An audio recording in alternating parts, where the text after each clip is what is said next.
भारत यात्रा ये मोदी जी की गारंटी की यात्रा है और ये विकसित भारत यात्रा प्रत्येक वार्ड में, प्रत्येक गांव पंचायत में, न्याय पंचायत में ये जा रही है। मैं अभी पिछले दिनों लखनऊ के साथ साथ अम्बेडकर नगर में रहा और अभी मैं 1 तारीख को जा रहा हूँ चेन्नई, तमिलनाडु में। वहाँ भी अन्नामलाई और विलुपुरम में मैं जाऊंगा। तो मोदी जी का यह है कि उन्होंने कहा हमारी केवल 4 जाति है: महिला, गरीब, किसान और जवान, जिसके ऊपर ये देश जो है वो देश के वही आगे कर्णधार बनेंगे। तो मोदी जी जब से शासन में आए, उन्होंने सोचा कि जो गांव का आम आदमी है, गरीब है, किसान है, क्या क्या किया जाए। और जब उन्होंने खाता खुलवाया था तो लोगों ने मजाक उड़ाना शुरू किया था, विरोधियों ने, कि ये खाता जो है खुलवा तो रहे हैं, ये होगा क्या इसका, इनके पास पैसा नहीं है। लेकिन उनको नहीं मालूम था जितनी योजनाएं हैं वो सीधे आएगा, बीच में कोई बिचौलिया नहीं होगा। आज किसान को सम्मान निधि, विधवा पेंशन, तमाम चीजें जो आ रही हैं। और अभी आपने देखा होगा 5 साल के लिए जो निशुल्क अन्न योजना थी उसको बढ़ा दिया गया है। 4 करोड़ से ज्यादा पूरे देश में मकान बन चुके हैं। उत्तर प्रदेश में उसकी संख्या 50 लाख से ज्यादा है। एक गरीब आदमी जो मजदूरी करता है, कमाता है, खाता है, वो कभी नहीं सोचता उसके सर पर कभी पक्का छत होगा। और वो काम किसने किया है? मोदी जी ने किया है।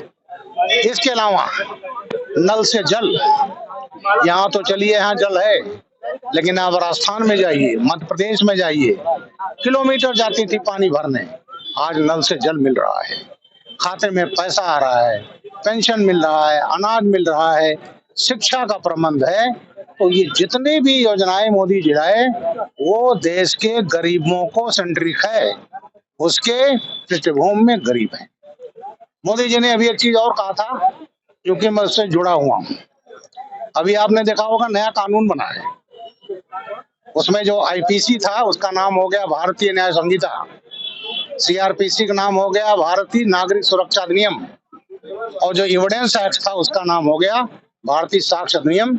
मुझे प्रसन्नता है कि मैं होम अफेयर कमेटी का चेयरमैन रहा और हमारी कमेटी से ये कानून जब बनकर आया, हमने 3 महीना, 31 सांसद होते हैं, उसमें मैं चेयरमैन था, परीक्षण करके भेजा। और अभी आपने देखा लोकसभा से पास हुआ और राज्यसभा से पास हुआ और नया कानून दिया। तो गुलामी की जो निशानियां थी, जो मोदी जी ने कहा था कि हम गुलामी की निशानियां मिटाएंगे, तो गुलामी की सबसे बड़ी जब 1857 की लड़ाई हुई तो 1860 में कानून आया था। मकसद क्या था अंग्रेजों का? आपके ही लखनऊ में लड़ाई हुई थी, सिकंदरबाग चौराहे पर कौन शहीद हुई थी? उदा देवी, अवंती बाई, बेगम हजरत महल लड़ाई लड़ी थी, मौलवी हमीदुल्ला, झांसी की रानी, वहां पर झलकारी बाई, कानपुर में तात्या टोपे और नाना फडणवीस, मंगल पांडे, माता दीन भंगी, मेरठ के धन सिंह गुर्जर जो कोतवाल थे। तो ये जो लड़ाई हुई, अंग्रेजों की चूल्हे हिल गई, तो वो लाए थे गुलामी का कानून कैसे भारत में। और दुखद ये रहा, कांग्रेस इतने दिनों तक राज किया लेकिन कानून नहीं बदला, क्योंकि संविधान जब बाबा साहब ने बनाया 1950 में लागू हुआ, तब का ये बन जाना चाहिए था।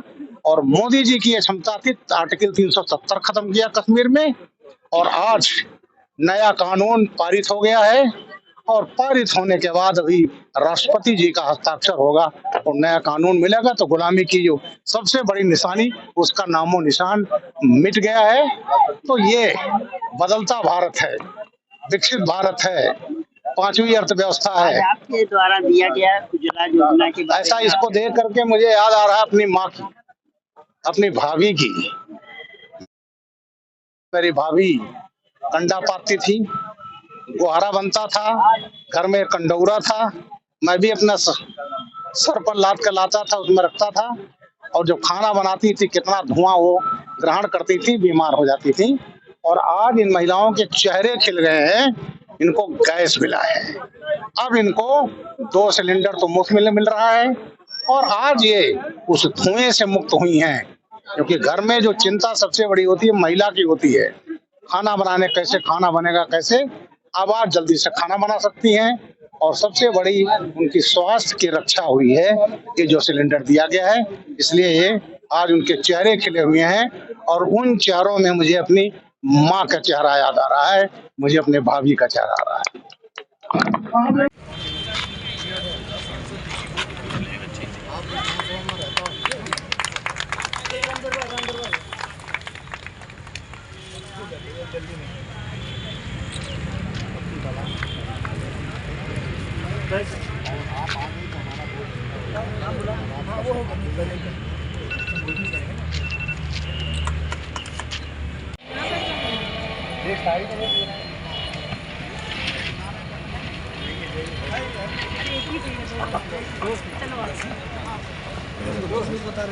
नहीं 10 लोग अभी कंप्लीट हुआ कि ये लोग आ नहीं पाए। 10 महीना यहाँ पे फर्स्ट टाइम हो गए।